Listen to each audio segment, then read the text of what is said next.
Muita gente começou a investir agora na Bolsa de Valores e já conheceu aí os famosos fundos imobiliários e a pessoa já está um pouco perdida, mas quer investir em fundo imobiliário, mas não sabe muito bem, não tem ideia do que analisar, quais são os critérios, se ela analisa vacância física, vacância financeira, administração passiva, administração ativa, não sabe nada sobre as taxas, então calma. Nesse vídeo eu vou passar os critérios que você precisa na hora de analisar, na hora de investir em fundos imobiliários. Fica comigo até o final desse vídeo, porque é importante você saber quais os critérios você precisa aplicar na sua análise.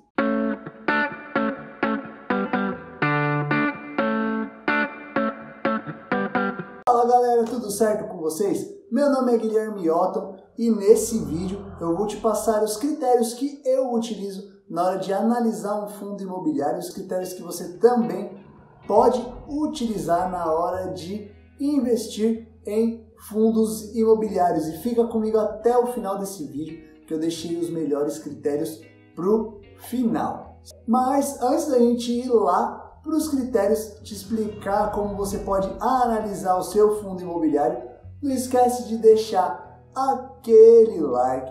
Se inscreve aqui no canal porque eu posto conteúdos novos toda semana, um conteúdo que vai agregar muito valor à sua vida, vai te ajudar muito aí na sua jornada como investidor.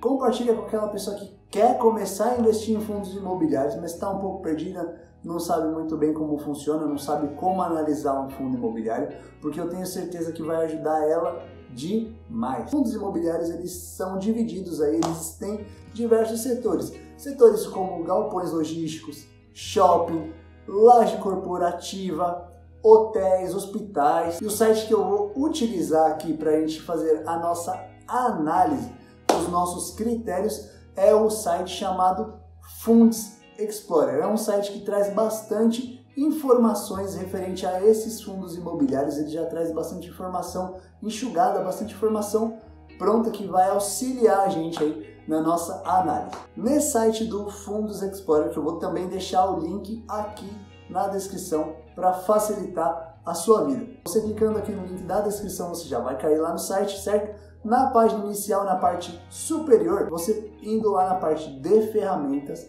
você vai passar o mouse lá e vai abrir umas opções. Você clica em ranking de FIIs, de fundos imobiliários. Na parte da lateral direita, em todas as colunas, você vai ver que você pode criar um filtro. Você pode colocar ali dividendos, dividendo nos últimos 12 meses, você pode selecionar por setor, você pode filtrar também por patrimônio líquido, você pode ir ali criando os seus filtros. Eu acho interessante começar filtrando por patrimônio líquido. Por quê? De uma forma bem resumida, patrimônio líquido é quanto o fundo tem de patrimônio. Isso me traz uma certa segurança. A gestora que administra esse fundo, quem faz a gestão desse fundo imobiliário, precisa tomar umas decisões muito ruins para vir a quebrar esse fundo imobiliário. Então, na minha concepção, no meu entendimento, quanto maior for o patrimônio do fundo, mais segurança isso me traz, certo? Justamente por esse motivo. Vai demorar um pouco mais para esse fundo imobiliário, caso aconteça alguma coisa, a gestora venha tomando algumas decisões ruins, esse fundo venha quebrar. Então eu começo filtrando ali pelos fundos imobiliários que têm um maior patrimônio líquido. Então, já fazendo esse filtro, o fundo imobiliário que eu quero utilizar aqui para o nosso exercício, para o nosso exemplo, é o fundo HGLG11. É um fundo de galpões logísticos. Nessa parte de filtros, você pode filtrar também por setor, caso você ache interessante, e você pode ver ali que tem outros tipos de filtro. Filtro dos dividendos, enfim, aí você pode fazer a seleção como você achar melhor. Mas quando você clica no nome ali do HGLG11 ou outro fundo imobiliário que você achou interessante, você já vai cair ali para dentro das informações deste fundo imobiliário que você escolheu. E o próximo ponto que eu acho interessante, o próximo critério que eu analiso e gosto, acho importante, é a taxa de vacância. Você tem dois tipos de vacância. Você tem vacância física e vacância financeira.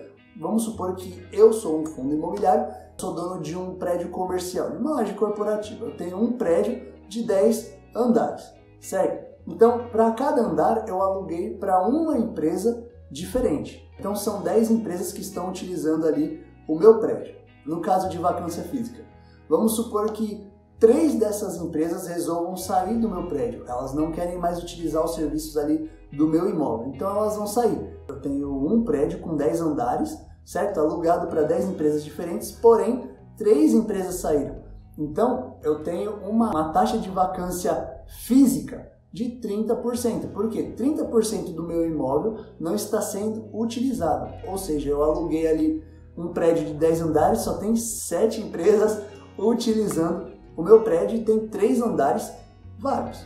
Beleza? Então esse é o conceito de vacância física. Eu tenho 3 andares vagos lá que outras empresas podem vir e alugar. Agora, no caso de vacância financeira, é bem parecido utilizando o exemplo do prédio. Eu tenho lá meu prédio de 10 andares, alugo para essas 10 empresas diferentes. 3 empresas não estão me pagando, ou seja, elas estão ocupando todo o meu prédio de 10 andares, porém só 7 empresas estão me pagando, as outras 3 estão inadimplentes. Então eu tenho essa vacância financeira, certo? Então esse é um ponto que eu acho bem importante, um critério importante de ser analisado. Lógico, quando você tem um fundo imobiliário na sua mão, quando você tem um imóvel na sua mão que você disponibiliza justamente para esse fim de aluguel, de locação, você quer, lógico, que ele sempre fique alugado, porque é isso que vai te trazer renda. Então, no caso de vacância, é um ponto negativo. Quanto maior a vacância, pior é para nós como investidor, como cotistas desse fundo. E quanto menor é a taxa de vacância, melhor é para a gente como cotista, como donos desse fundo imobiliário. Então, você descendo lá na sua página, você vai ver ali que tem a parte de vacância deste fundo imobiliário do HGLG11, e lembrando que isso não é uma recomendação, nem de compra e nem de venda. Estou utilizando esse fundo imobiliário como um exemplo para ficar mais fácil para você entender, porque aqui você começa a ter já um panorama, uma ideia de como está a situação do fundo imobiliário.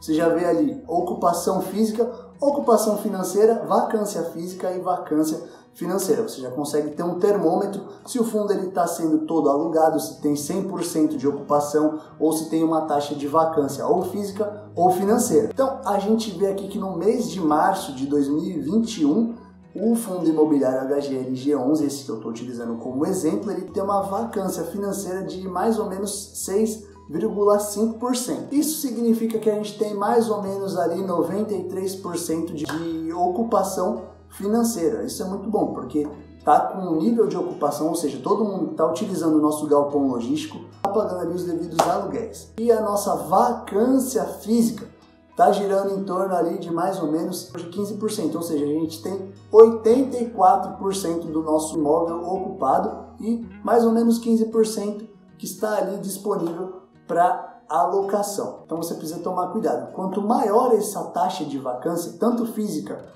quanto financeira, pior para mim e para você como cotista. E quanto maior a nossa taxa de ocupação física ou financeira também, melhor para nós. Isso significa que o nosso imóvel está sendo totalmente alugado. O próximo ponto que eu acho interessante a gente analisar em fundos imobiliários são os dividendos, porque geralmente quem investe em fundo imobiliário está buscando ali uma certa recorrência com os dividendos, ou seja, ele quer ali ter uma renda recorrente. Eu priorizo fundos imobiliários que tenham pagamentos de dividendos, essa distribuição dos aluguéis, de uma forma bem recorrente, como se fosse um reloginho, porque isso demonstra para mim que a gestora ali desse fundo imobiliário, controlador, enfim, quem faz a gestão desse fundo imobiliário, está procurando manter o nosso imóvel sempre alugado, com a taxa de ocupação sempre alta e diminuindo a taxa de vacância.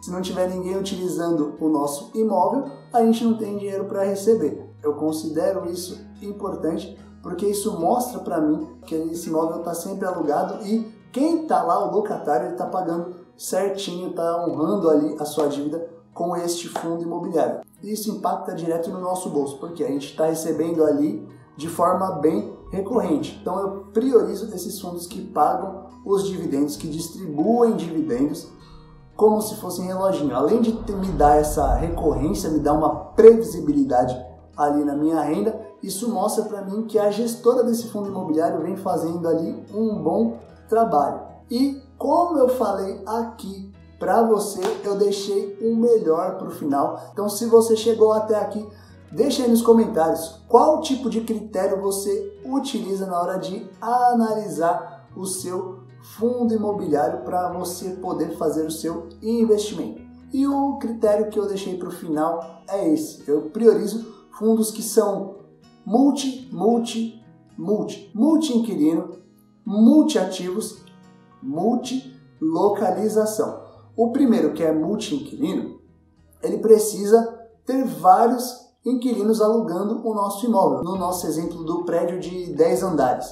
Quando eu disse que eu tinha um prédio de 10 andares e alugava para 10 empresas diferentes, isso é um multi-inquilino. Se 3 empresas saírem, ainda tem mais 7 empresas que estão pagando os aluguéis. Agora você vai ver em outros fundos imobiliários que eles têm só um inquilino. Na minha opinião, eu não acho tão vantajoso assim, porque se esse inquilino resolve sair, resolve parar de utilizar o nosso imóvel, o fundo imobiliário acaba não recebendo os aluguéis. Então é interessante que o nosso fundo imobiliário tenha vários inquilinos, ou seja multi-inquilinos. Multi-ativos, o que seria isso? Seria um fundo imobiliário com vários imóveis, certo? Então eu dei o exemplo de um fundo imobiliário com apenas um prédio corporativo.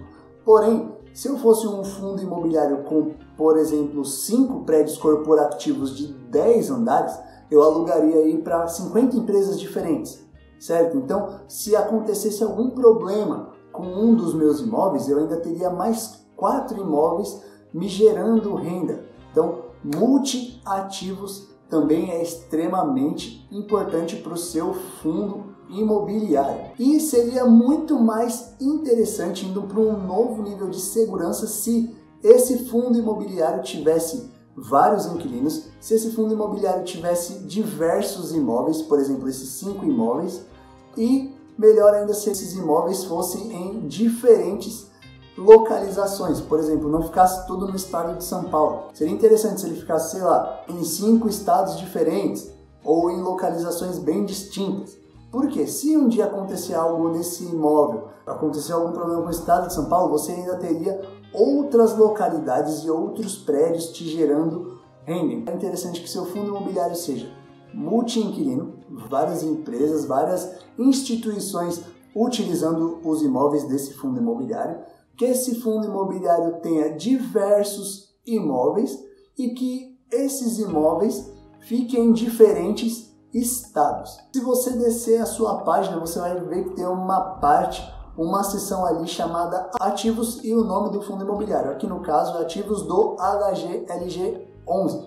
E você olhando na lateral direita, ele mostra aqui que este fundo imobiliário tem 17 ativos, tem mais ou menos aí 17 imóveis sendo alugados em 5 estados diferentes. E ali na lateral você consegue ver quais são esses estados. Por exemplo, Minas, Santa Catarina, Rio de Janeiro, São Paulo, enfim. Então você já consegue ter um panorama, uma ideia de que o seu fundo ele é multi-inquilino, o seu fundo ele tem multi-ativos e o seu fundo tem imóveis em diversos estados. Isso é muito bom porque te dá um nível de diversificação em fundos imobiliários muito grande. Se acontecer algum problema em um determinado estado, você tem outros imóveis funcionando em estados diferentes. Se acontecer com um ativo, você tem outros ativos. Se de repente algumas empresas resolverem não utilizar mais o seu imóvel, você tem outras empresas que estão ali te gerando renda. Esses critérios são extremamente importantes para sua análise no fundo imobiliário. Se você está começando a investir em fundo imobiliário, você pode aplicar esses fundos imobiliários que eu tenho certeza que você já vai começar a ir investindo nos melhores fundos imobiliários listados na nossa Bolsa de Valores e, além disso, você vai ter um nível de diversificação, vai estar aí bem diversificado em fundos imobiliários utilizando esses critérios. Beleza? Eu espero que eu tenha te ajudado com esse vídeo, te ajudado aí a evoluir na sua análise de fundos imobiliários. E não esquece de deixar aquele like, se inscreve aqui no canal porque eu posto mais conteúdos como este, conteúdos que vão agregar muito valor à sua vida. Compartilha com aquela pessoa que quer investir em fundos imobiliários, que esse vídeo vai abrir a mente dela, vai ajudar bastante na análise de fundos imobiliários e você também ajuda a levar um conteúdo de qualidade, um conteúdo que vai ajudar outras pessoas também. Eu vou ficando por aqui, meu nome é Guilherme Otton, esse é o canal Meia Milha e aquele abraço!